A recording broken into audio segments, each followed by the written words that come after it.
നമ്മൾ ക്ഷണിക്കാതെ നമ്മുടെ അടുത്തേക്ക് ഒട്ടും പ്രതീക്ഷിക്കാതെ വരുന്ന അതിഥിയാണ് മരണം.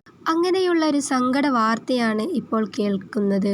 ദിൽഷാന എന്ന 19കാരിയുടെ മരണം ഉൾക്കൊള്ളാനാവാതെ ഒരു നാട് മുഴുവൻ കണ്ണീരണിഞ്ഞ ദിവസമാണ്. ഒട്ടും പ്രതീക്ഷിക്കാത്ത സമയത്ത് ക്രൂയിസർ ജീപ്പ് വന്ന് ഇടിച്ചാണ് ദിൽഷാനയുടെ മരണം സംഭവിച്ചത്. ഈ 19 വയസ്സുകാരിയുടെ മരണം മനുഷ്യ മനസാക്ഷിയെ നടുക്കിയ ദാരുണ സംഭവമാണ് ഇത്.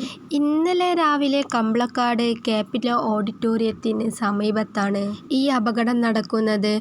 രാവിലെ പാൽ വാങ്ങുവാൻ വേണ്ടി കാത്തുനിന്ന ദിൽഷാനയെ വാഹനം വന്ന് ഇടിച്ചു തെറിപ്പിക്കുകയായിരുന്നു. റോഡരികിൽ ഉണ്ടായിരുന്ന ഇരുമ്പ് പൈപ്പ് അടക്കം ഇടിച്ചു തെറിപ്പിച്ചു മുൻപോട്ട് നീങ്ങിയ വാഹനം. എന്നാൽ ആ വെപ്രാളത്തിനൊടുവിൽ ദിൽഷാനക്ക് ജീപ്പിന് മുന്നിൽ നിന്ന് ഒഴിഞ്ഞു മാറാനുള്ള സമയം ഉണ്ടായിരുന്നില്ല. ഉടനെ തന്നെ ദിൽഷാനയെ സ്വകാര്യ ആശുപത്രിയിൽ കൽപ്പറ്റയിൽ എത്തിച്ചെങ്കിലും അവളുടെ ജീവൻ രക്ഷിക്കാനായില്ല.